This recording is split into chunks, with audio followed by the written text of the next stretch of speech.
Welcome to Raj news special debate. Bangladesh బగ్గుమంటుంది. బంగ్లాదేశ్లో ఉన్నటువంటి లక్షలాది మంది హిందువులు భారతదేశం వైపు చూస్తున్నారు. అంతర్జాతీయ కుట్రకోణమని బంగ్లాదేశ్ నేషనలిస్ట్ పార్టీ అభివర్ణిస్తుంటే ఇది కేవలం మూర్ఖత్వమైనటువంటి పరిపాలన లోపాలే అని చెప్పి భారతదేశం అభివర్ణిస్తుంది.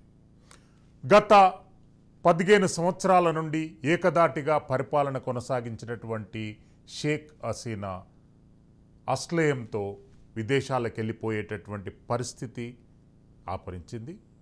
భారతదేశంలో తలదాచుకున్నటువంటి షేక్ హసీనా బంగ్లాదేశ్లో ఇంపాక్ట్గా నిలిచినటువంటి రాజకీయ ఉద్యమాలు ఏ రకమైనటువంటి పురోగతి వైపు సాగిస్తాయనేటటువంటి ఆసక్తి ప్రపంచమంతా ఎదురుచూస్తుంది.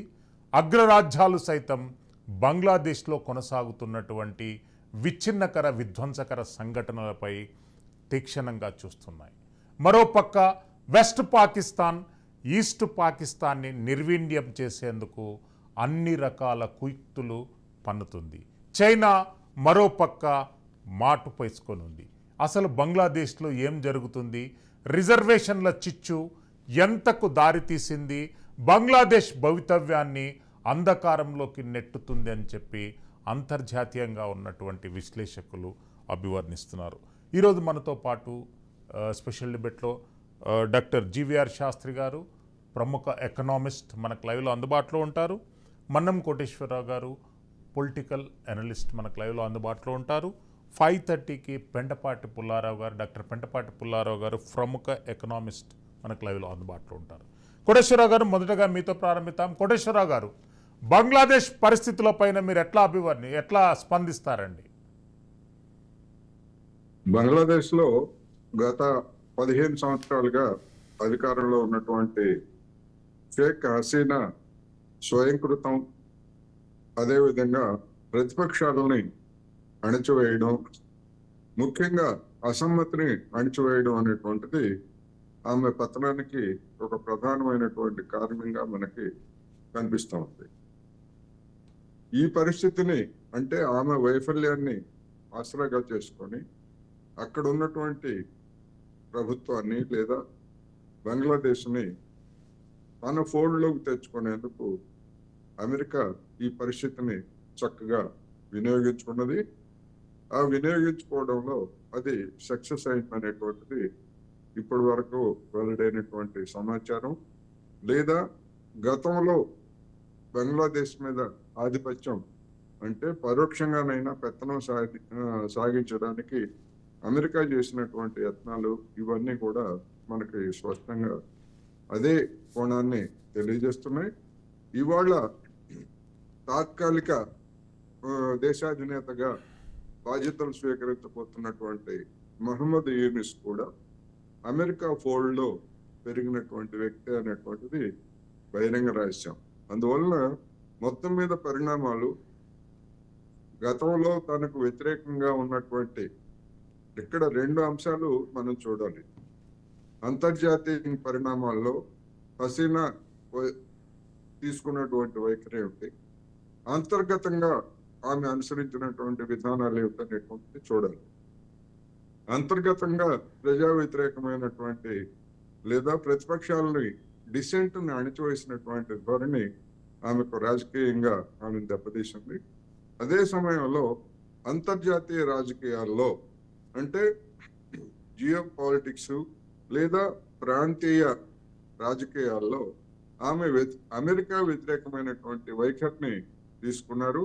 అందుకని అంతర్గతంగా వచ్చినటువంటి అవకాశాన్ని అమెరికా ఇప్పుడు వినియోగించుకుంది అనేది నా అభిప్రాయం. ఎస్, కోటేశ్వరరావు గారు, అంతర్జాతీయ కమ్యూనిటీ తీక్షణంగా బంగ్లాదేశ్లో కొనసాగుతున్నటువంటి విధ్వంసకర సంఘటనలు చూస్తుంది. ఎలాంటి రాజకీయ పరిష్కారం ఈ అంశానికి ఉండే అవకాశం ఉంది? షేక్ హసీనా గారు కూడా గెలిచి, అంటే 4వసారి ప్రధానమంత్రిగా గెలిచి కేవలం 6 నెలల వ్యవధి అవుతుంది. 6 నెలల్లో అడ్మినిస్ట్రేషన్ ఆఫ్ జస్టిస్ కానివ్వండి, పరిపాలనా యంత్రాంగాన్ని కానీ సన్మార్గంలో పెట్టే అవకాశాలు లేవు.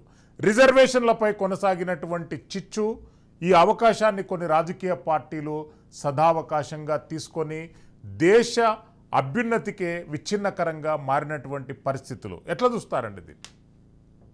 గతంలో బంగ్లాదేశ్ విముక్తి కోసం పోరాడినటువంటి సంస్థల్లో పనిచేసినటువంటి వాళ్ళు, లేదా ఆ విముక్తి పోరాటంలో ప్రాణాలు కోల్పోయి మొత్తం ఆస్తులు ఇవన్నీ కోల్పోయినటువంటి కుటుంబాల వారసులకి రిజర్వేషన్లు కల్పించారనేటువంటిది అందరికీ తెలిసినటువంటి సత్యం.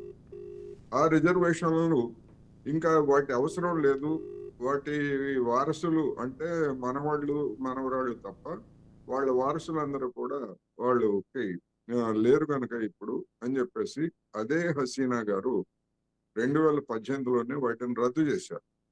ఆ రద్దు చేయడాన్ని అక్కడ ఉన్నటువంటి ఒక హైకోర్టు కొట్టేసింది. ఆ కొట్టివేసినటువంటి క్రమంలో తిరిగి వాళ్ళకి 30% రిజర్వేషన్లు కల్పిస్తూ హసీనా ప్రభుత్వం ఒక నిర్ణయం చేయాల్సి వచ్చింది. ఆ నిర్ణయానికి వ్యతిరేకంగా విద్యార్థులు ఉద్యమించారు. ఆ ఉద్యమించినటువంటి నేపథ్యంలో సుప్రీంకోర్టు ఆ 30% రిజర్వేషన్లని 5%కి పరిమితం చేస్తూ మరొక 2% ఇతర రిజర్వేషన్లు అనుమతిస్తూ మొత్తంగా 7% రిజర్వేషన్లు పరిమితం చేయాలని చెప్పేసి తీర్పు చెప్పింది. ఆ తీర్పుని హసీనా ప్రభుత్వం అంగీకరించింది. విద్యార్థులు ఆందోళన కూడా విరమించారు. కానీ ఆ తర్వాత కొద్ది రోజులకే ఆమె రాజీనామా చేయాలంటూ తలెత్తినటువంటి ఉద్యమం అనేటువంటిది డెఫినెట్ గా దాని వెనకాల ఉన్నటువంటి ప్రతిపక్షాలు కావచ్చు, లేదా ప్రతిపక్షాలకి మద్దతుగా ఉన్నటువంటి విదేశీ శక్తులు అనేటువంటిది మనకి స్పష్టం. అందువలన రిజర్వేషన్లు అనేటువంటిది ముగిసిపోయినటువంటి అంశం. కానీ ఆ తర్వాత రాజీనామా అనేటువంటిది రాజకీయపరమైనటువంటి అంశం. అంటే ఆ రిజర్వేషన్ల సమస్య మీదనే సుప్రీంకోర్టు ఆ తీర్పు ఇవ్వకపోయేట్లయితే మరింత విధ్వంసకాండ లేదా మరింత తీవ్రమైనటువంటి ఆందోళనకి అవకాశం ఉండి ఉండేది. కానీ సుప్రీంకోర్టు దానికి తెరదించిన తర్వాత ప్రభుత్వం కూడా ఆమోదించింది. ఇది రాజకీయపరమైనటువంటి కోణం. ఈ రాజకీయపరమైనటువంటి కోణానికి నేను ముందే చెప్పినట్టుగా ఆమె స్వయంకృతం కూడా దానికి తోడైంది. ఎందుకంటే తనకి గతంలో మద్దతు ప్రకటించినటువంటి లెఫ్ట్ పార్టీలని లేదా పురోగామి శక్తులను కూడా ఆమె దూరం చేసుకున్నారు. మొన్నటి ఎన్నికల్లో అంటే జనవరిలో జరిగినటువంటి ఎన్నికల్లో బంగ్లాదేశ్ నేషనలిస్ట్ పార్టీ అంటే ప్రధాన ప్రతిపక్షంగా ఉన్నటువంటి నేషనలిస్ట్ పార్టీ నాయకుల్ని కేసుల ద్వారా కానీ ఇతరత్ర కానీ నిర్బంధించడం, దాంతో వాళ్ళు మేము ఎన్నికలను బహిష్కరిస్తున్నాం, మా నాయకత్వం అంతా జైలు పాలైందని చెప్పటం, అదేవిధంగా వామపక్షాలతోటి బలం తక్కువ అయినప్పటికీ వామపక్షాలతో ఉన్నటువంటి మరొక కూటమి కూడా ఎన్నికలను బహిష్కరించాను. అంతకుముందు 80% వరకు ఓటర్లు పాల్గొన్నటువంటి ఎన్నికలు ఉండగా జనవరిలో జరిగినటువంటి ఎన్నికల్లో ఓటింగ్ శాతం 40%కే పరిమితం అయిపోయింది. అందువలన ప్రజల నుంచి ఏ విధమైనటువంటి నిరసన లేదా వ్యతిరేకత వ్యక్తమైందో ఎన్నికలు కూడా స్పష్టం చేశాయి. అప్పటి నుంచి ఏ అవకాశం వస్తుందా అనేటువంటిది విదేశాలు లేదా అక్కడ ఉన్నటువంటి ప్రతిపక్షాలు చూశాయి. ఆ వచ్చినటువంటి అవకాశాన్ని వినియోగించుకున్నాయి. డాక్టర్ జీవీఆర్ శాస్త్రి గారు, బంగ్లాదేశ్లో కొనసాగుతున్నటువంటి విధ్వంసకరమైనటువంటి పరిస్థితులు, భారత్ పర్టికులర్గా బంగ్లాదేశ్లో నివాసం ఉంటున్నటువంటి హిందూ కమ్యూనిటీని టార్గెట్గా దాడులు కొనసాగుతున్నాయి. వందల సంఖ్యలో హిందూ మతస్థులు, అక్కడ బంగ్లాదేశ్లో మైనారిటీగా ఉన్నటువంటి హిందూ మతస్థులు మరణం చెందారు. ప్రధానంగా ప్రధాన ఆలయాలపైన కూడా ముక్కుమ్మడి దాడులు కొనసాగుతున్నాయి. పశ్చిమాసియాలో అశాంతి కొనసాగేటటువంటి అవకాశాలు స్పష్టంగా కనిపిస్తున్నాయి. దీని ఇంపాక్ట్ భారతదేశంలో ఎట్లుండబోతుందండి? అంటే భారతదేశ ఉపఖండంలో భారతదేశ విదేశాంగ విధానం చాలా ఇంపార్టెంట్. మీకు 1971 దగ్గర నుంచి ఇది అబ్జర్వ్ చేయవలసింది ఏంటంటే, బ్రిటిష్ వాళ్ళు పోతూ పోతూ మనకి left side, east side, west side రెండు అగ్నిగోళాలు పెట్టి వెళ్ళిపోయాడు. ఈస్ట్ వైపు ఏమో ఈస్ట్ పాకిస్తాన్, వెస్ట్ వైపు ఏమో వెస్ట్ పాకిస్తాన్ అని చెప్పి రెండు అగ్నిగోళాలు పెట్టి వెళ్ళాడు. అది అలా పెట్టించుకున్నాం మనం. మన లీడర్షిప్ ప్రాబ్లం. భారతదేశాన్ని విభజించే హక్కు అసలు బ్రిటిషర్స్ లేదు. వాళ్ళు విభజించవలసిన అవసరం లేదు. వాళ్ళకి అసలు విభజించే హక్కే లేదు. ఏదో వాళ్ళ అబ్బా వాళ్ళ అబ్బగారి సొమ్ము వాళ్ళ బాబు సైడ్ సొమ్ము అది భారతదేశం. నువ్వు రావడమే పరిపాలించడమే పెద్ద బూతు, మళ్ళీ దాని మీద నువ్వు విభజించడం ఒకటి. మీరు అసలు ఏ రకంగా విభజించారు? లాహోర్ ఇండియాలో భాగం కదా, ఇదేం దేనికి దాని అవుతుంది? మీరు ఏ రకంగా దాన్ని ఇచ్చేశారు? కానీ భారతదేశానికి ఒక విదేశాంగ విధానం, భారత ఉపఖండంలో ఉన్న countries Sri Lanka, Burma, Bangladesh, Nepal, Myanmar, ఈ మాల్దీవ్స్, మారిషియస్, గ్రీన్ టీ ఈ సార్క్ అని పెట్టుకునే వాళ్ళు, ఆ సార్క్ కంట్రీస్ ఇవన్నీ ఉపఖండంలోగా. వాళ్ళతో వాళ్ళందరి కనుక పాపులేషన్ చూస్తే మొత్తం అన్ని కలిపి 50 కోట్లు ఉన్నాయి. 50 కోట్ల మంది మొత్తం ఎకానమీ అంతా 1 ట్రిలియన్ లేదు అంటే రెక్కాడితే కానీ డొక్కాడని బతుకులి.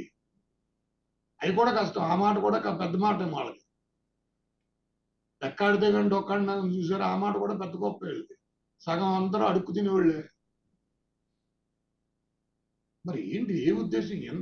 ఎంత అహంకారం చూసుకుని అసలు రిలీజియస్ ఫ్రాక్షన్ మీదకి వెళ్ళవలసిన అవసరం ఏంటి? మీకు రిజర్వేషన్ ప్రాబ్లం అయితే రిజర్వేషన్ దాకా ఉంచాలి. మీరు ఎప్పుడైతే హిందువుల కమ్యూనిటీ మీద మీరు దాడి చేశారంటే అసలు దానికి సంబంధించింది కాదని మీరే ఒప్పేసుకున్నారు. బంగ్లాదేశ్ ఒప్పేసుకుంది. ఇదంతా పెద్ద, అది అందరికీ తెలుస్తుంది. దీని వెనకాల అమెరికన్స్ ఉన్నారు. అమెరికన్స్ అనేవాడు దిక్కుమాలుడు. ఈ ప్రపంచానికి అమెరికన్ అంటేనే దిక్కుమాలుడు. నేను హార్వర్డ్లో చదివాను, స్టాన్ఫోర్డ్లో చదివాను, అక్కడ ఉన్నాను నేను. ఈ ప్రపంచానికి ఎవరైనా ఒక వింత పశువు ఏదైనా ఉందంటే అమెరికన్ అది. బట్ ఏంటంటే వాళ్ళ ఓన్ వాళ్ళ సెల్ఫిష్నెస్ తప్పించి వాళ్ళకి ఏం తప్పదు. వాళ్ళకి ఇంకేం తప్పదో నాకు జరగదు.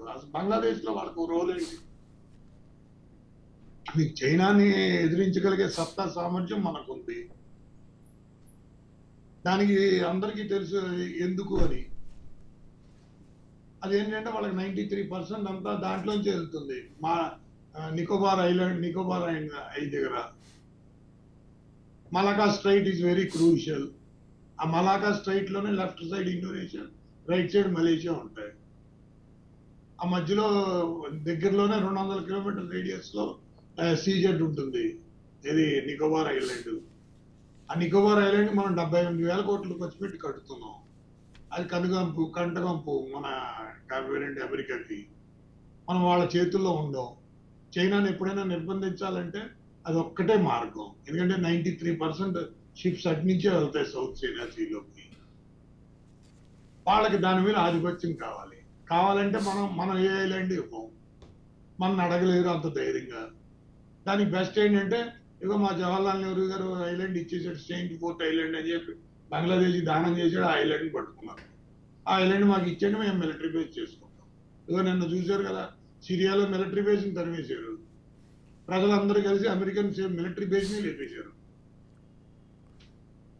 ప్రతిదానికి ఒక హద్దు ఉంటుంది.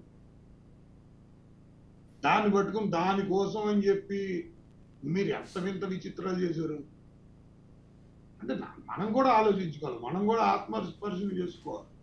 Introspection is needed towards our self. మనం ఏం చేయగలుగుతాం? మన ఖూఫియా ఏజెన్సీలు ఏం చేసే?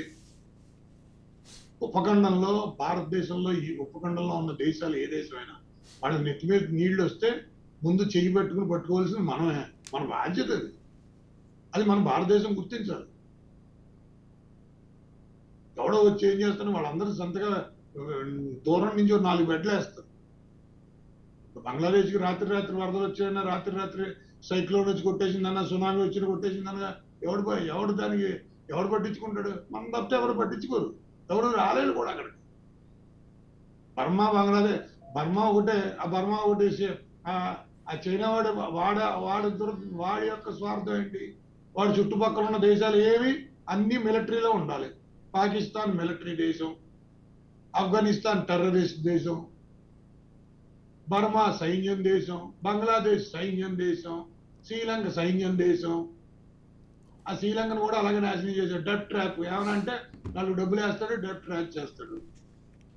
ఇవన్నిటి ఈ డైనమిక్స్ బేస్ చేసుకుని మన భారతదేశం విదేశాంగ విధానం జరుగుతుంది.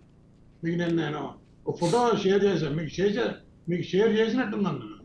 ఎస్ నిన్న ఫారిన్ సెక్రటరీని కలిశాను. ఎస్ ఫారిన్ సెక్రటరీని చాలా గట్టిగా తగులుకున్నాను. ఇదేంటి దిక్కుమాలదాం, ఇదే మనం చదువుకున్నది, ఇదే విధానం. అంతమంది హిందువులు చచ్చిపోవడం అవసరం ఉందా?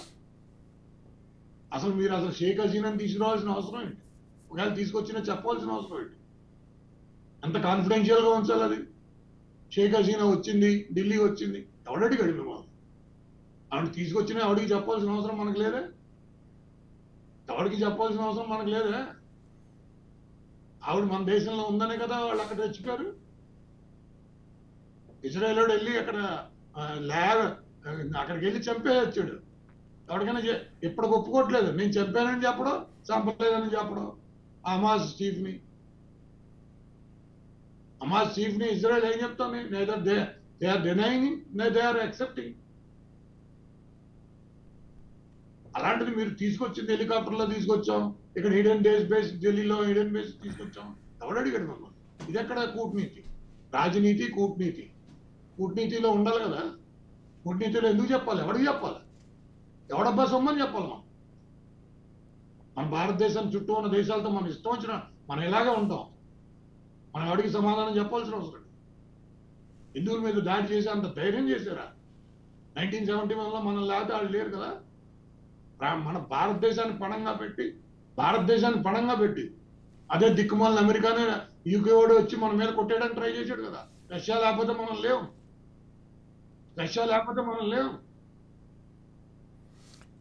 ఎవరి కోసం చెప్పాల్సిన అవసరం? డాక్టర్ జీవీఆర్ శాస్త్రి గారు మళ్ళీ వస్తానండి. ఎస్ కోటేశ్వరరావు గారు, టోటల్ ఎపిసోడ్లో చైనా విలన్గా అంతర్జాతీయ మీడియా అభివర్ణిస్తుంది. శ్రీలంక వ్యవహారంలో కానివ్వండి, బంగ్లాదేశ్ వ్యవహారంలో కానివ్వండి, ఆఫ్ఘనిస్తాన్ వ్యవహారంలో కానివ్వండి, చైనా కీలక పాత్ర పోషించింది. అక్కడ విధ్వంసకు రచన చేసింది కూడా చైనా దేశం అని చెప్పి కొన్ని అభియోగాలు వస్తున్నాయి. ఎట్లా స్పందిస్తారండి దీనిపై? ఆ అభియోగాలకి ఆధారం ఏమిటనేటువంటిది నా ప్రశ్న. అంటే శ్రీలంకలో ఇన్వెస్ట్మెంట్స్ ఆధారంగా చూసుకొని అక్కడ భారీ ఇన్వెస్ట్మెంట్స్, చైనా దేశం ఇన్వెస్ట్మెంట్స్ డైరెక్ట్ గా ఉన్నాయండి.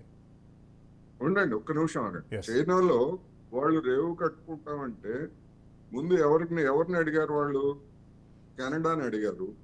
కెనడా మా వల్ల కాదని చెప్పి చేతులు ఎత్తేసింది. భారతదేశాన్ని అడిగారు, మా వల్ల కాదని చేతులు ఎత్తేసింది. మరి పక్కనే ఉన్నటువంటి భారతదేశం, చైనా, శ్రీలంక మిత్ర దేశాలు కదా, ఎందుకని భారతదేశం సాయం చేయడానికి తిరస్కరించింది? అటు కెనడా తిరస్కరించండి, భారత్ తిరస్కరించింది. ఇంకా ఎవరు కడతారు అని ఆలోచించినప్పుడు చైనా ముందుకు వచ్చింది. దానిలో తప్పేంటి? అదేమన్నా రెండు స్వతంత్ర రాజ్యాల మధ్య కుదుర్చుకున్నటువంటి ఒప్పందం అది. మిగిలినటువంటి దేశాలు ముందుకొచ్చి, భారతదేశం ముందుకొచ్చి ఎవరైనా వచ్చి మనకి ఇక్కడ ఇబ్బంది పెడతారని ముందు చూపు కనుక ఉండుంటే, ఒకవేళ నిజంగా చైనా ముందుకు వస్తుందనో లేకపోతే ఇంకొక పాకిస్తాన్ వస్తుందనో ముందు చూపు కనుక మనకు ఉండుంటే, ఎందుకని మన దేశం ఆ రేవును ఎందుకని నిర్మించడానికి ముందుకు రాలేదు? ఆ తప్పిదం ఎవరిది? తీరా చైనా కట్టిన తర్వాత ఇంకేముంది, చైనా వాళ్ళు శ్రీలంకను ఆక్రమించి చేసుకుంటున్నారు, మన దేశానికి ప్రమాదం అని చెప్పేసి చెప్తున్నారు. అదేవిధంగా ఆఫ్ఘనిస్తాన్ తాలిబాన్లను సృష్టించింది ఎవరండి? చైనా వాళ్ళు సృష్టించారు. ఎవరినైనా చెప్పమానండి అంతర్జాతీయ రాజకీయాలు తెలిసినటువంటి వాళ్ళని.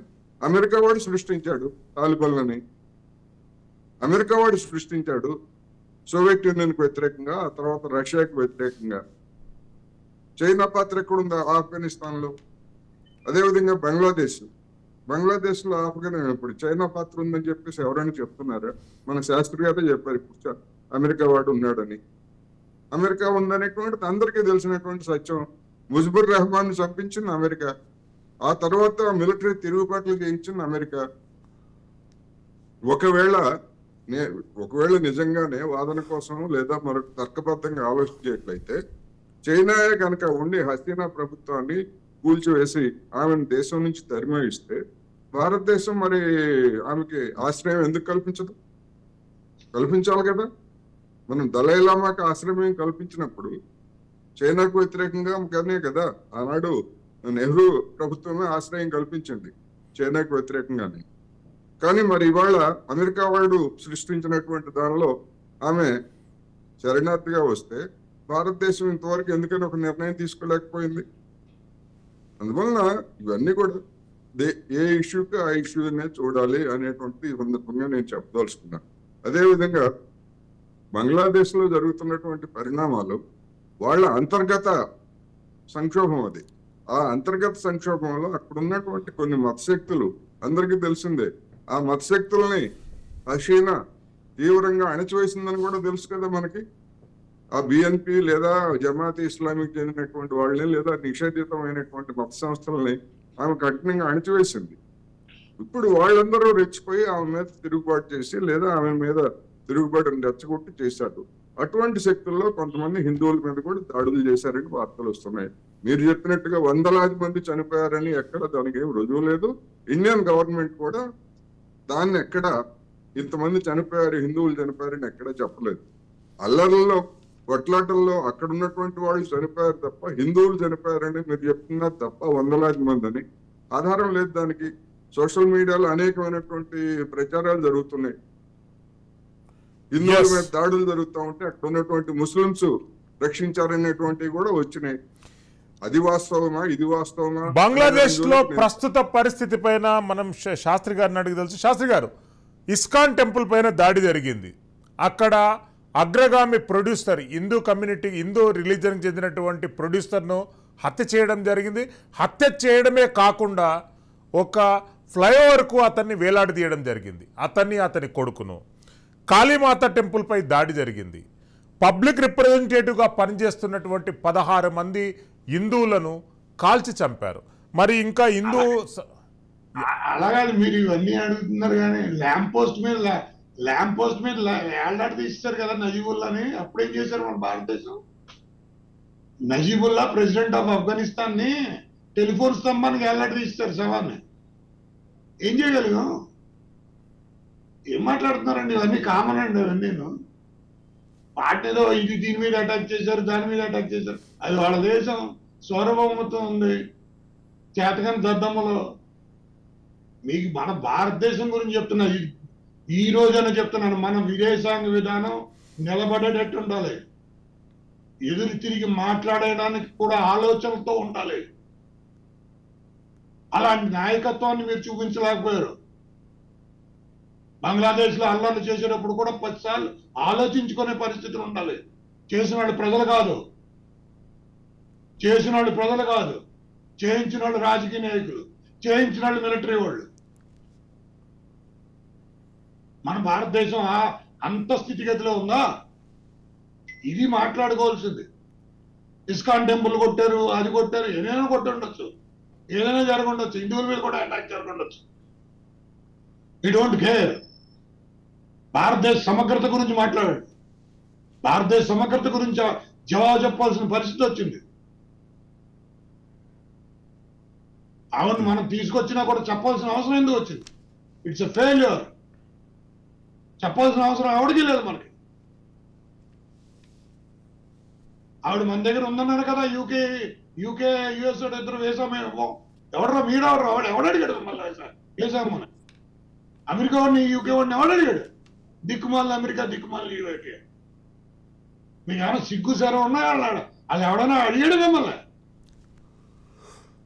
మీరే కదా వెపన్స్ ఆఫ్ మాస్ డిస్ట్రక్షన్ అని సద్దాం హుసేన్ చంపేశారు. ఈరోజు ఏమైంది? మొత్తం అందరూ కలిసి వచ్చారు, రోజు తీరిపోయింది. అమెరికా రోజు ఇప్పుడు ఇవాళ ఈ రోజు is pleading in front of Iran, don't attack, నీ మీద ఉన్న ఆంక్షలన్నీ నేను తీసేస్తాను, ఇజ్రాయెల్ అటాక్ చేయకు. ఒకే విధానం సాగదు. మేము ప్రతిదీ చేస్తాం. చైనా వాడిని ఎదిరించే శక్తి ఇండియా ఒక్కడిగా ఉండకూడదు, మాకు కావాలి. మీరేంటిది? మీరు ఏం చేసినా చెల్లుద్దా? మీరు చేస్తేనేమో పతివత ఇచ్చాం, అవతలాడు చేస్తేనేమో వ్యభిచారం అనా? ఇలా పతివతలా? మన విదేశాంగ విధానం తప్పు పట్టట్లేదు. కానీ భారత ఉపఖండంలో మన విదేశాంగ విధానం చాలా టఫ్ గా ఉండాలి, చాలా క్లారిటీగా ఉండాలి. శ్రీలంకకి ఎవడిచ్చాడు? శ్రీలంకని అసలు శ్రీలంకను చేరుకునేంత సమస్య లేదు కదా. మీరు ఎందుకు ఐలాండ్ నేషన్ మెయిన్లాండ్ నేషన్తో కలపలేదు? ఇండియన్ పీస్ కీపింగ్ ఫోర్స్ అని డ్రామాలు అడిగారు కదా కాంగ్రెస్ గవర్నమెంట్. IPKF అని పెట్టి మీరు పంపించారు కదా. ఈ రోజు దాకా మీరు ఎందుకు రోడ్డు వేయలేదు? నేను అడిగేది అది, ఈ గవర్నమెంట్ అడిగేది అది. మీరు రోడ్డు ఎందుకు వేయలేదు? శ్రీలంకన్ గవర్నమెంట్తో 70 ఏళ్ళు అయిపోయింది. ఐలాండ్ నేషన్ మెయిన్లాండ్ నేషన్తో ఎందుకు కలపలేదు? ఢాకా నుంచి కొలంబో దాకా ఎక్స్ప్రెస్ హైవే ఎందుకు కట్టలేదు? ఢాకా నుంచి కొలంబో దాకా 3 దేశాలని కలుపుతూ ఎక్స్ప్రెస్ హైవే కట్టుకోవాలి. అలాంటి డెవలప్మెంట్ మీరు ఎందుకు ఆలోచించలేదు? విదేశాంగ విధానం చెత్త కూడా తినడానికి కొనుకొస్తుంది. విదేశాంగ విధానం ఏంటి? ఈరోజు హిందువుల్ని కొట్టారని మనం చెప్పుకోవడం అంటే కొట్టడానికి సాహసించరు అని చెప్పే లీడర్షిప్ ఇవ్వాలి మనం. కొట్టడం కాదు, ఆలోచన కూడా తీసుకురారు. అలాంటి విధానం తీసుకురండి. అది కరెక్ట్. విదేశాంగ విధానం అంటే అది. ఈరోజు తాలిబాన్ కూడా మిమ్మల్ని ఎందుకు ప్రైజ్ చేస్తుంది? తాలిబాన్ ఈరోజు ఇండియాని ఎందుకు ప్రైజ్ చేస్తుంది? ఎందుకంటే ఆ విదేశాంగ విధానం ఉంది కాబట్టి. వాళ్ళకి తెలుసు వీళ్ళే చేస్తారో, వీళ్ళే నిలబడతారో. మీరు ఎవరితో ఆడుకుంది? మీ విదేశాంగ విధానం భారత ఉపఖండానికి విదేశాంగ విధానం మీరు రీవిజిట్ చేయండి. రీవిజిట్ చేస్తే రాలి. అసలు మనం ఈ చిన్న కంట్రీలతో ప్రతి 6 నెలలకు ఒకసారి మొత్తం ఈ 6 కంట్రీలు 7 కంట్రీలతో మనం మీటింగ్ పెట్టాలి. వాళ్ళు పిలవాలి. వాళ్ళ అపోజిషన్ లీడర్తో సహా కలవాలి. వాళ్ళ ప్రైమ్ మినిస్టర్తో కాదు. గట్టిగా అంటే రాత్రి గట్టిగా వర్షం కొడితే మొన్నటి పొద్దున మనం వెళ్ళకపోతే వాళ్ళ జీవితం క్లోజ్ కాదా? శ్రీలంక కాదా? శ్రీలంకకు పెట్రోల్ లేదంటే మనమే పంపించాం. నేపాల్కి 2 చేతులు పైకెత్తి మా దగ్గర ఏమీ లేదంటే మనమే పంపించాం. భూటాన్కి ఈ రోజు కూడా గ్యారంటీ మనమే.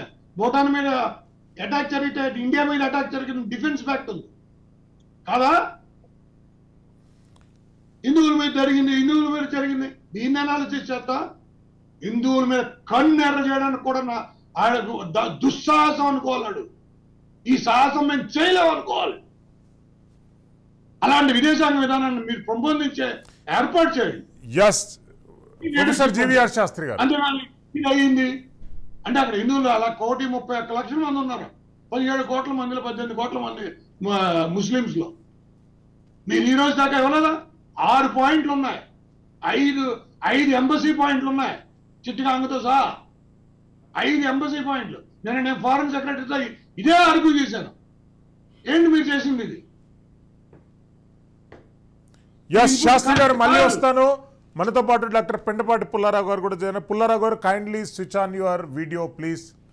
కోటేశ్వరరావు గారు, రిజర్వేషన్లే మెయిన్ టార్గెట్గా గత 4 నెలల నుండి బంగ్లాదేశ్ మొత్తం అతలాకుతలంగా మారింది. రిజర్వేషన్లపై ప్రభుత్వం వెనుక వేసినా కానీ అక్కడ అల్లర్లు ఎందుకు అదుపులోకి రాలేదు? అదేనండి, రిజర్వేషన్లు అనేటువంటిది తక్షణము పైకి కనిపించినటువంటి అంశం. ప్రభుత్వ వ్యతిరేక శక్తులుగా ఉన్నటువంటి వాళ్ళకి అది తక్షణం కనిపించినటువంటి అంశం. అది శ్రమసిపోయినా కానీ రాజీనామా అనేటువంటి అంశాన్ని ఎందుకు తీసుకొచ్చారు వాళ్ళు? రిజర్వేషన్ల మీద సుప్రీంకోర్టు తీర్పిచ్చింది 30% 5% తగ్గిస్తూ. అసలు మొత్తంగానే అంతకుముందు ఆమె రద్దు చేశారు.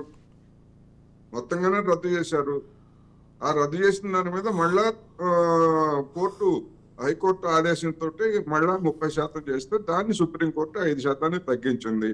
రాజీనామా చేయమనేటువంటి డిమాండ్ ఇప్పుడు ఎందుకు వచ్చింది? ఒకవేళ ఎన్నికల్లో అక్రమాలే జరిగాయని వాళ్ళు చెప్తున్నట్టుగా కొంతమంది చెప్తున్నట్టుగా అదే కోటేశ్వరరావు, ఓ సైన్యాధ్యక్షుడికి ఎంత ధైర్యం! ఓ ప్రైమ్ మినిస్టర్ రాజీనామా చేయమని అడుగుతాడా?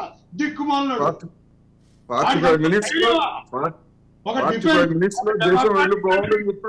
డెమోక్రటిక్ కంట్రీలో సైన్యాధ్యక్షుడు ఇది అడుగుతాడా? ఆడికి ఎంత ధైర్యం! అది నువ్వు ప్రొటెక్ట్ చేయలేవా? నీ ప్రజలు నువ్వు ప్రొటెక్ట్ చేయలేవా? కోటేశ్వరరావు గారు కంటిన్యూ ప్లీజ్. కోటేశ్వరరావు గారు కంటిన్యూ. దీనికి చూస్తావా నువ్వు? He is responsible. He is accountable. The army chief is accountable. Liable. నువ్వేమన్నా బుక్స్ లోంచి బయటికి వెళ్ళిపోతావా ఏంటి? ఎస్ శాస్త్రి గారు మళ్ళీ వస్తాను. మనతో పాటు డాక్టర్ పెండపాటి పుల్లారావు గారు ఉన్నారు. పెండపాటి పుల్లారావు గారు, బంగ్లాదేశ్లో కొనసాగుతున్నటువంటి విధ్వంసకరమైనటువంటి సంఘటనలు ప్రపంచానికి ఎలాంటి సందేశాన్ని ఇస్తున్నాయి? ఒకటి ఏంటంటే బంగ్లాదేశ్ పుట్టిక నుంచి 71 నుంచి ఈవేళ వరకు 54 సంవత్సరాల్లో ఎప్పుడు గొడవలే, ఎప్పుడు తగులే. చాలా ఆశ్చర్యం.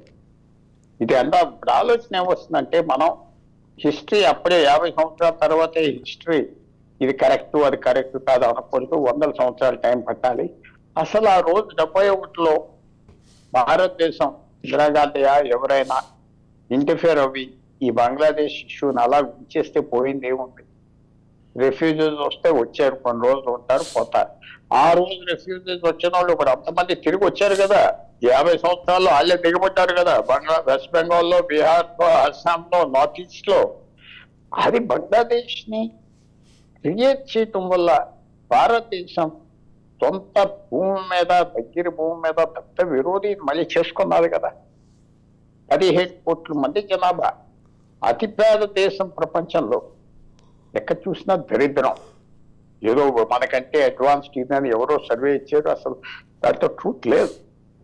మన మీద పూర్తిగా ఆధారపడతాం. మన జూలై 10వ తారీఖు అనుకుంటా షేక్ హసీనా చైనా వెళ్ళింది. $5 బిలియన్ కావాలి, ఇది కావాలి, అది కావాలి, హంగామా వెళ్తే ఓ రోజు కట్ షాట్ చేసుకుని తిరిగి వచ్చేసారు ఖాళీ చేతులకు. మళ్ళీ మన మీద పడతాం. ఏంటి స్నేహం? షేక్ హసీనా భారతదేశానికి మంచిదంటే భారతదేశం కూడా షేక్ హసీనాకు చాలా మంచిది. మనం ఎంతో డబ్బు ఇచ్చాం, రైల్వేస్ ఇచ్చాం, పెద్ద ఎక్స్పోర్ట్ మార్కెట్, పవర్, వాటర్, అతి గౌరవం. నంబర్ 1 కంట్రీ భారతదేశం అన్నకి బంగ్లాదేశ్ అని ఎప్పుడు చూపెట్టాం. First visitor to India. ఇవన్నీ ఉండగా బంగ్లాదేశ్కి ఎన్నో ప్రాబ్లమ్స్ ఉన్నాయి. వాళ్ళలో చైనీస్ ఇన్ఫ్లుయెన్స్ ఉన్నది, పాకిస్తాన్ ఇన్ఫ్లుయెన్స్ ఉన్నది, ఇస్లామిక్ ఇన్ఫ్లుయెన్స్ ఉన్నది, అమెరికన్ ఇన్ఫ్లుయెన్స్ ఉన్నది. అసలు ఆశ్చర్యం ఏంటంటే ఎంతమంది అక్కడికి వచ్చి దున్నుకుంటున్నారు. ఆశ్చర్యం.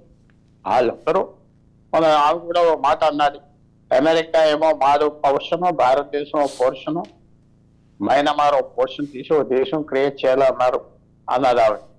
అది చూస్తా ఉంటే మై కమింగ్ బ్యాక్ 71 నుంచి 75 ఫౌండర్నే చంపేశారు.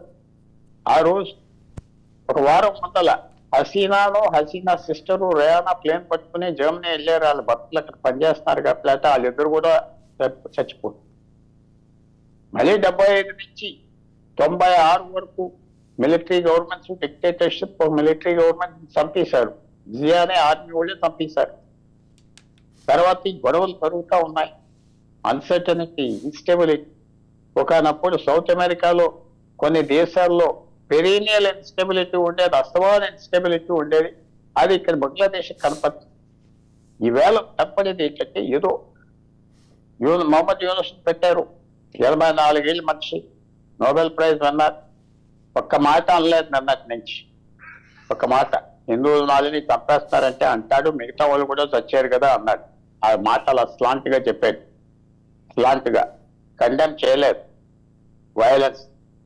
ఆయన తీసుకొచ్చి పెడుతున్నారు, ఫేస్ గా పెడతారు. ఒక వారం రోజుల్లో, 10 రోజుల్లో, 6 నెలల్లో ఆయన ఇంకేపబుల్ తీసి పారేస్తారు. ఆర్మీ రూల్ 1 or 2 years ఉంటారు. షేక్ హసీనా పార్టీ ఎక్కడికి వెళ్ళవు. వాళ్ళ అబ్బాయి అన్నారు, మేము ఎక్కడికి వెళ్తాం, 54 సంవత్సరాలు ఎలక్షన్ పోటీ చేస్తాం, పోరాడుతున్నాం. ఏదో ఈ గొడవలు జరుగుతున్నాయి. ఒక 15 రోజులు, నెలలు కొంతమంది దాక్కుంటున్నారు నాయకులు. మళ్ళీ రోడ్డు ఎక్కుతాం, తర్వాత వచ్చేస్తాం అంటున్నారు. సో ఇన్స్టెబిలిటీ భారతదేశానికి ఏంటంటే ఈ ఇన్స్టెబిలిటీకి మనం అలవాటు పడ్డాం, తప్పేం లేదు. సో మనం in taking it and straight ఏదో అడ్జస్ట్ అయిపోతాం. అడ్జస్ట్ అవుతే వాళ్ళకి కాదు, మనం ఏదేదో వచ్చారు. అలాగే మాల్దీవ్స్లో వాళ్ళు ఏదో పొంచేస్తారు అనుకున్నారు, మళ్ళీ అట్నే తిరిగి వస్తున్నారు. శ్రీలంక వెళ్ళిపోయింది, చైనీస్తో జాయిన్ అయిపోయారు, మళ్ళీ మన దగ్గరికి వచ్చారు. సో కొన్ని రోజులు పోయినా పర్వాలేదు అని అనుకుంటున్నా. నేను విచారపడేది ఏంటంటే అబ్బాయి క్లాస్కి ఆలోచించవచ్చు. ఈ దేశం క్రియేట్ చేయడానికి భారతదేశం సాయం చేసింది ఒక హిస్టారిక్ స్ట్రాటజిక్ బ్లండరా కాదా? అంటే మీరు అన్న మిత్రులు ఎదురు అక్కడ 50 సంవత్సరాల్లోనే హిస్టరీ మీరు చెప్తారంటే కాదు. ఇది ఆలోచన వస్తుంది మెల్లిగా. 100 yearsకో ఇది అసలు ఎంత స్ట్రాటజిక్ మిస్టేక్ చేశాం. మనకి జమ్మూ కాశ్మీర్ ఎలాగైతే అలా బంగ్లాదేశ్ పాకిస్తాన్కి అవుతుంది. అది ఏదో విడదీసేస్తే వీక్ అయిపోతుంది అనుకున్నారు రోజు పెద్దలు. విడదీస్తే 2 విరోధాలు వచ్చారు, ఒకటి కాదు. కానీ ఒక ఫైనల్ పాయింట్ ఏంటంటే, ఈవేళ షేక్ హసీనాతో మనకు మంచి సంబంధం ఉన్నది కాబట్టి చాలా గౌరవించాం. బంగ్లాదేశ్ మన ప్రభుత్వం అనలేదు మాటలు, ఆవిడ ఎవరిని చంపినా ఏమనలేదు. సిఏ గురించి మెల్లిగా మాట్లాడాం. ఇప్పుడు వ్యతిరేక గవర్నమెంట్, హోస్టైల్ గవర్నమెంట్ వస్తే అన్ని హద్దులు ఉంటాయి. గవర్నమెంట్ ఆఫ్ ఇండియా ఇష్టం వచ్చింది చేసుకోవచ్చు. కూడా ఏంటంటే 2005 2006 ఆ సమయంలో ఇది తగ్గిపోయింది. దాదాపు 20 సంవత్సరాలు అవేక మలయాళ పవర్లోకి వచ్చిన ఆ భారతదేశం వేరు, ఈ భారతదేశం. డాక్టర్ జీవీఆర్ శాస్త్రి గారు, ప్రపంచవ్యాప్తంగా కూడా బంగ్లాదేశ్ పైన ఉన్నటువంటి ముద్ర ఆర్థికంగా, సామాజికంగా వెనుకబాటుతనంలో ఉన్నటువంటి దేశంగా ప్రపంచ దేశాలు గుర్తించాయి. ఐక్యరాజ్య సమితి కూడా ఈ అంశం పైన చాలా సందర్భాలలో వ్యాఖ్యానించింది. అలాంటి బంగ్లాదేశ్లో ఇప్పుడు ఉత్పన్నమైనటువంటి క్రైసిస్ ఎలాంటి పరిణామాలకు దారిచ్చే అవకాశం ఉంది? మరోసారి ఈస్ట్ పాకిస్తాన్, వెస్ట్ పాకిస్తాన్లు ఐక్యరాజ్యం పలికేటటువంటి అవకాశాలు ఎంతవరకు ఉన్నాయి? ఈస్ట్ పాకిస్తాన్, వెస్ట్ పాకిస్తాన్ ఐక్యరాజ్యాలు పలికే అంత స్టోరీ అయితే లేదు. అది అలాంటి సైజ్ జరగదు. ఎందుకంటే వాళ్ళకి వీళ్ళకి అసలు సంబంధం లేదు. అది ఇట్ ఈస్ క్వైట్ డిఫికల్ట్. అంటే విద్యార్థులు కొనసాగిస్తున్నటువంటి పూర్తి అల్లర్లలో ఐఎస్ఐ పాత్ర ఉంది అని చెప్పి ఈవెన్ సిఐఏ కూడా ప్రకటించింది. ఇది విద్యార్థులు క్రియేట్ చేసిన రోల్ ఏం కాదండి, విద్యార్థులను అడ్డం పెట్టుకుని చేసిన రోల్ ఇది. దీని మేఘం ఖలీదా జియా వాళ్ళ సన్ను ఇదంతా ఒక పెద్ద జరిగింది. ఆవిడ తెలుసుకోలేకపోయింది. ఆవిడకి ఏంటంటే ఎలక్షన్ లో ఆవిడ అందరినీ కోల్పోయింది. ఇప్పటికే 4th టర్మ్. ఆ 4th టర్మ్ ఆవిడ యాంటీ ఇన్కంబెన్సీ చాలా ఎక్కువ ఉంది. అది అర్థం చేసుకోలేకపోయింది. ఏంటంటే లీడర్షిప్ మార్చవలసింది ఆవిడ. లీడర్షిప్ కూడా మార్చలేదు. అందుకే మీరు నిన్న జరిగిన అవామీ లీగ్ మొత్తం చాలా మంది అవామీ లీగ్ నాయకులు అందరినీ చంపడం జరిగింది, కొట్టడం జరిగింది, వాళ్ళ ఇళ్ల మీద అటాక్ చేయడం జరిగింది. ఇది రాజకీయంగా జరిగింది. అవామీ లీగ్ ఎప్పుడైతే ప్రైమ్ మినిస్టర్ పారిపోవాల్సిన అవసరం లేదు. నేను చెప్పేది ఒకటే, a stern warning to the army of Bangladesh. మీరు ఎట్టి పరిస్థితుల్లో దేశం రూల్ చేయడానికి లేదు.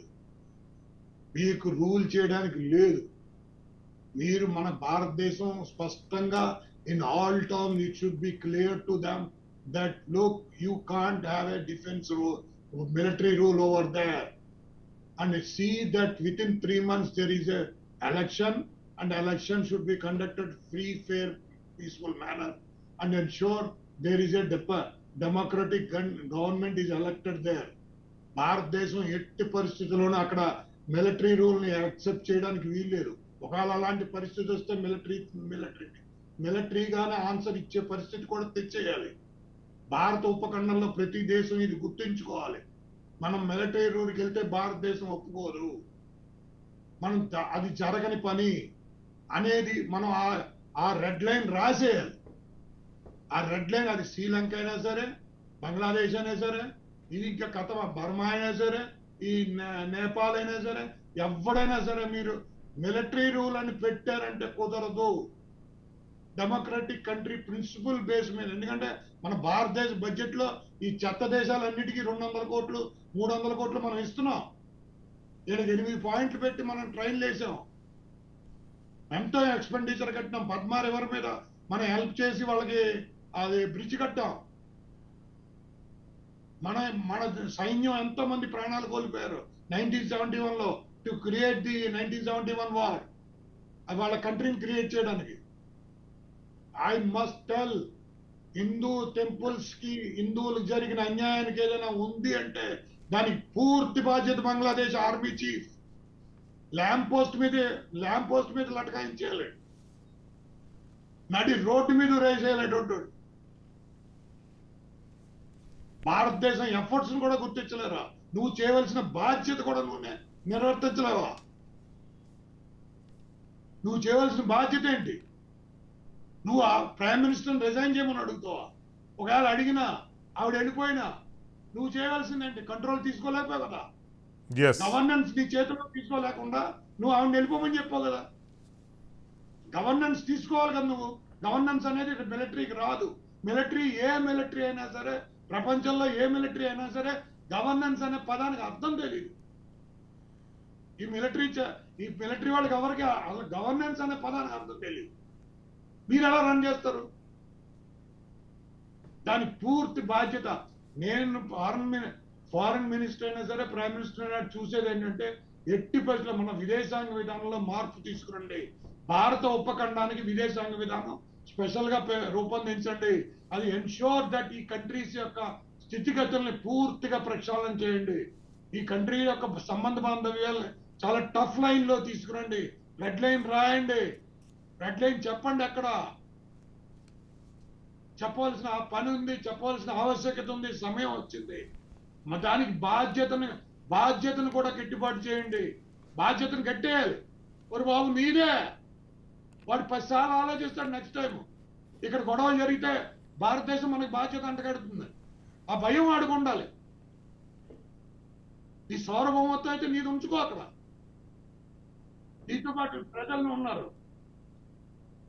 సార్ కంట్రీ యొక్క మీరందరూ సార్ కంట్రీలో సంతకం పెట్టిన ఉద్దండులు, మీ దేశాలు సంతకాలు పెట్టాయి. హార్మోనీకి మీ వల్ల మన భారతదేశంలో హార్మోనీ ప్రాబ్లం అయితే, బంగ్లాదేశ్ వల్ల మన దేశంలో హార్మోనీ ప్రాబ్లం అయితే ఎవరు రెస్పాన్సిబిలిటీ? అక్కడ హిందువుల్ని మందిని కొట్టేశారని ఇక్కడ హిందువుల్ని ముస్లింలు కొట్టేశారా? శాస్త్రి గారు మళ్ళీ వస్తాను మీ దగ్గరికి. ఎస్, కోటేశ్వరరావు గారు, బంగ్లాదేశ్లో పరిస్థితులు సిరియా లాగా మారుతున్నాయని షేక్ హసీనా కొడుకు వ్యాఖ్యానించారు. పరిస్థితులు అంత హృదయ విరాధకరంగా మారితే ఐక్యరాజ్య సమితి ఎలాంటి చర్యలు తీసుకుంటుంది? ఇప్పుడు సిరియా లాగా మారుతుంది అని అతను కామెంట్ చేశాడు. సరే, మారుతుందా లేదా అనేటువంటి వీ హ్యావ్ టు సీ. మనం అప్పుడే మారుతుందని అతను చెప్పిన మాటలను మనం తీసుకోక్కర్లేదు. కానీ సిరియాలో ఆ విధంగా మారటానికి కారకులు ఎవరు? అమెరికన్సే. అక్కడ ఉన్నటువంటి ప్రభుత్వాన్ని కూలదోసి వాళ్ళ పెత్తనం సాగేటువంటి ప్రభుత్వాన్ని ఏర్పాటు చేసుకోవడానికి ప్రయత్నించారు అక్కడ. అందుకని అక్కడ సిరియాలో అంతర్యుద్ధం అనేటువంటి దాన్ని చేశారు. అదేవిధంగా యెమెన్లో అదే చేశారు. అందువల్ల ఎక్కడ అమెరికా కాలు పెడితే అక్కడ సిరియా లాంటి పరిస్థితులు, లేకపోతే మరొక లాంటి పరిస్థితులు ఏర్పడుతున్నాయి. ఉదాహరణకి బంగ్లాదేశ్ గురించి పోయిన సంవత్సరం 2023లో హిందుస్థాన్ టైమ్స్ లో ఒక విశ్లేషణ వచ్చింది. దానిలో మన గవర్నమెంట్ అమెరికా గవర్నమెంట్ ని కోరిందట, ఏమని? మీరు బంగ్లాదేశ్ లో అతిగా జోక్యం చేసుకుంటున్నారు.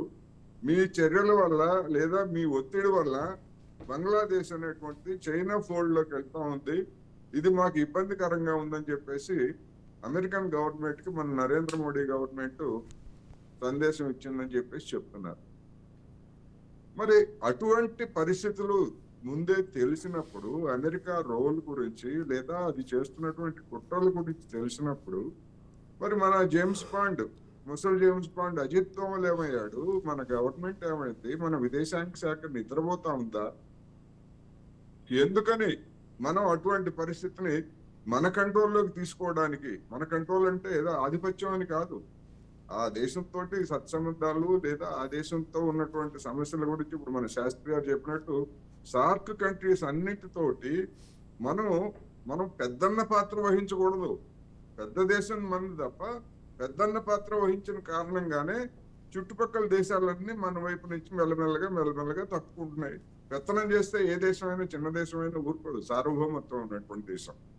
అందువలన మనం చేసినటువంటి వ్యూహాత్మకమైనటువంటి తప్పిదాలు లేదా మనం చూసి చూడనట్టుగా ఉన్న కారణంగానే బంగ్లాదేశ్ లో కానీ ఎక్కడైనా అటువంటి పరిస్థితుల్లో తలెత్తాయి చుట్టుపక్కల.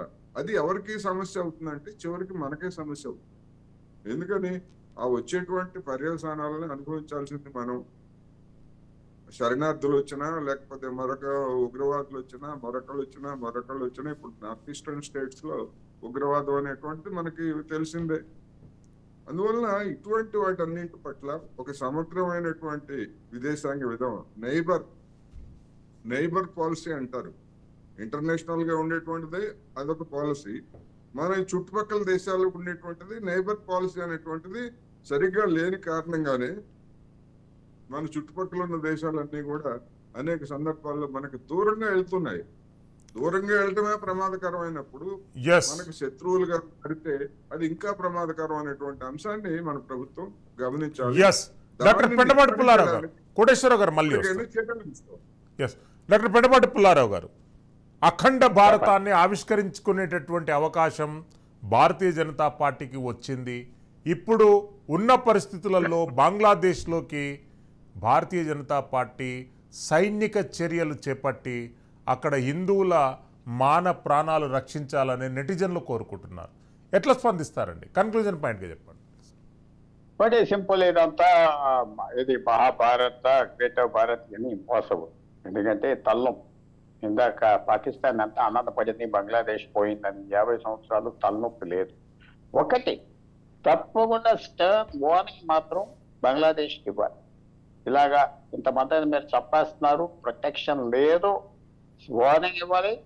నెక్స్ట్ స్టెప్ చూడండి, ఇజ్రాయెల్ ప్రపంచంలో జూ ఎక్కడ పుట్టినా వాడు జూ అనే కాగితం ఉంటే, జూ అనే ప్రూఫ్ ఉంటే ప్లేన్ ఎక్కి తెలవీవ్ ఇజ్రాయెల్ వచ్చేచ్చు, వాడి సిటిజన్షిప్ అక్కడే ఇచ్చేస్తారు.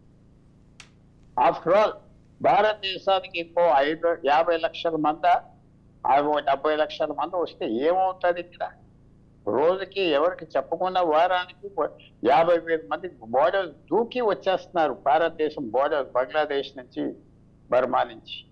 వీళ్ళు వచ్చేయటానికి ఫ్రీ ఎట్లా ఇవ్వాలి? నేనేమి వాళ్ళు ఒక 5 మిలియన్ పీపుల్ 6 మిలియన్ పీపుల్ వస్తే ఏమవుతుంది? ఏమవ్వదు. హెడేక్ ఉండదు, మళ్ళీ బ్లాక్మెయిల్ చేయలేరు. పీపుల్కి సేఫ్టీ ఉండాలి, సేఫ్టీ కావాలి. అది మాత్రం చేస్తారా ఈ గవర్నమెంట్? అంత ఆలోచనతో వెళ్తారా? ఒక రాడికల్ స్టెప్ తీసుకుంటారా? నాకు కనపడుతుంది. కానీ అక్కడికి వెళ్ళి సైన్యాలు పంపించి ఆ చెత్త గొడవలతో వాళ్ళతో అసలు ఇన్ఫెక్షియస్ డిజీజెస్ కంటే వర్స్ ప్లేస్ చెప్పాను. ఎన్ని ఫోర్సెస్ 71తో ఫ్రీడమ్ వస్తే 75కి వాటిని చంపేశారు. షేక్ ముజిబుర్ మొత్తం కుటుంబాన్ని చంపారు, 5 ఏళ్ళ పిల్లలు చంపేశారు. ఇంకా అందరికి తెలుసు, ఆడ మొగ ఎవరు లేకుండా చంపేశారు. ఎక్కడా జరగలేదు రీసెంట్ టైమ్స్. సో ఆ దేశానికి మనం ఏదో వాళ్ళు సోబరు సేమ్ పీపుల్ అనుకోవటం కరెక్ట్ కాదు. చాలా హిస్టరికల్ పీపుల్, చాలా దూరంగా ఉండటం బెటర్. మన రక్షణ కావాల్సింది, పీపుల్కి రక్షణ ఇవ్వాలి, బోర్డర్స్ తెరిచి వాళ్ళు రెడ్మిక్ చేయాలి, ఆలోచించే పని లేకుండా చేయాలి. ఎస్, ప్రొఫెసర్ జీవీఆర్ శాస్త్రి గారు కన్క్లూజన్ పాయింట్ చెప్పండి. ఇప్పుడున్నటువంటి పరిస్థితులలో ఈ సిచ్యువేషన్ నుండి బంగ్లాదేశ్ బయటికి రావాలన్నా, హిందువులు సురక్షితంగా ఉండాలన్నా భారతదేశం తక్షణం చేయవలసిన చర్యలేంటి? బంగ్లాదేశ్ ఆర్మీ చీఫ్ ని అరెస్ట్ చేసేంత ఏర్పాటు చేయాలి. ఆయన ఎక్స్ట్రాడేట్ చేయించి ఇండియా తీసుకురావాలి. Simple and straight. Bangladesh army chief ని అరెస్ట్ చేసి ఇండియా తీసుకొచ్చి ఎక్స్ట్రాడేట్ చేయడం, అతన్ని ఇచ్చేయడం. ఎందుకంటే is accountable and responsible and liable. You know better than us. International చట్టాలు ఎలా ఒప్పుకుంటాయండి దానికి? War criminal. Is a war criminal. How dare a democratically elected government? Bangladesh constitution ఏం చెప్తుంది? డెమోక్రటిక్లీ గవర్నమెంట్ అని నువ్వు 45 minutes లో వెళ్ళిపోమని చెప్పి ఆ అధికారం మిలిటరీ చీఫ్ కి ఎవరు ఇచ్చారు? Army chief doesn't have any right to do that. Army chief doesn't have any right. And that is the reason నేను చెప్పేది ఏంటంటే, government of India must tell the army ensure 3 months టైంలో మీరు democratic గా election చేసి అక్కడ government establish చేయాలి. General Harshad వారానికి ఒక గవర్నమెంట్ మార్చారండి వీళ్ళు. వారంలో 2 గవర్నమెంట్లు. ఈ దిక్కుమాల మిలిటరీ వాళ్ళు బంగ్లాదేశ్ లో ఒక వారంలో 2 జనరల్ కమాండింగ్ ఆఫీసర్ మారిపోయారు. వాళ్ళు కొట్టేసుకుని. మీరు భారతదేశం ఎప్పటికైనా ఫారెన్ మినిస్టర్ లేదంటే ప్రెసిడెంట్ ఎవరో ఒకళ్ళు, మన ఆర్మీ చీఫ్ ఎవరో ఒకళ్ళు మస్ట్ విజిట్ దేర్ ఆ విజిట్కి వెళ్ళాలి. Our terms we should spell out very dare and clearly. Look, this is the story, we can't get away with it అనేది చాలా స్పష్టంగా చెప్పాలి. మనం చాలా చాలా స్పష్టంగా చెప్పాలి. ఎందుకంటే ఇది చాలా ఇది స్ట్రాటజికల్ ఇష్యూ. ఎందుకంటే ఇది మీరు ఒకటి గుర్తుపెట్టుకోండి, అక్కడ 17 కోట్ల మంది అని కాదు, మన చుట్టూ ఉన్నది 50 కోట్ల మంది, మనకున్నది 140 కోట్ల మంది, 190 కోట్ల మంది జనాభా. 190 కోట్ల మంది జనాభాని మనం రైట్ చేయాలి. ఆ బైడెన్ గారు ఏం చెప్తాడండి, 35 కోట్ల మందిని రన్ చేయలేడాడు. ఆడు 35 కోట్ల మంది రన్ చేయలేడాడు. బైడెన్ అనేవాడు 35 కోట్ల మంది రన్ చేయలేడు. మన 190 కోట్ల మంది జనాభా భారత ఉపఖండం. మన మీద ఇన్ఫ్లుయెన్స్ అయ్యి మనతో పాటు రోజు భోజనం, బ్రేక్ఫాస్ట్ నుంచి లంచ్ నుంచి డిన్నర్ మనతో పాటు బరాబరగా వెళ్ళేవాళ్ళు. ఎక్కడైనా ఎవరింట్లోనే గట్టిగా వర్షం పడిపోయిందంటే మనమే పైకి లేపాలి. అది మారిషస్ అయినా, శ్రీలంక అయినా, మాల్దీవ్స్ అయినా, బంగ్లాదేశ్ అయినా, నేపాల్ అయినా, బర్మా అయినా, భూటాన్ అయినా, ఆఫ్ఘనిస్తాన్ అయినా, పాకిస్తాన్ అయినా. ఆఫ్ఘనిస్తాన్కైనా ఈరోజు మీరు వాళ్ళ దృష్టిలో మనం ఎందుకంత గ్రేట్? Because of this. ఎక్కాడితే కానీ డొక్కాడిని కాదు. 1 ట్రిలియన్ ఎకానమీ కాదు ఇది మొత్తం. ఈ 50 కోట్ల మంది కలిపితే 1 ట్రిలియన్ ఎకానమీ లేదు. 140 కోట్ల మంది కలిపితే 3.5 ట్రిలియన్ ఎకానమీ లేదు. సిగ్గుండాలే. శాస్త్రి గారు చాలా వాస్తవాలు చెప్పారు. రాజ్ న్యూస్ స్పెషల్ డిబేట్లో పాల్గొన్నందుకు శాస్త్రి గారికి, పెండపాటి పుల్లారావు గారికి, కోటేశ్వరరావు గారికి ధన్యవాదాలు తెలియజేస్తున్నాం. ఏది ఏమైనా పొరుగు దేశమైనటువంటి బంగ్లాదేశ్లో నెలకొన్నటువంటి విధ్వంసకరమైనటువంటి పరిస్థితులను ప్రపంచం మొత్తం తీక్షణంగా చూస్తుంది. అక్కడ హిందూ సమాజం పైన, హిందూ దేవాలయాలపై కొనసాగుతున్నటువంటి దాడిని భారతదేశం పార్లమెంటు ముక్తఖండంతో వ్యతిరేకిస్తున్నాయి. బంగ్లాదేశ్లో శాంతి సామరస్యాలను పరిరక్షించేందుకు భారతదేశం అన్ని రకాల చర్యలకు సిద్ధమవుతుందని రక్షణ శాఖ మంత్రి స్వయంగా ప్రకటించారు.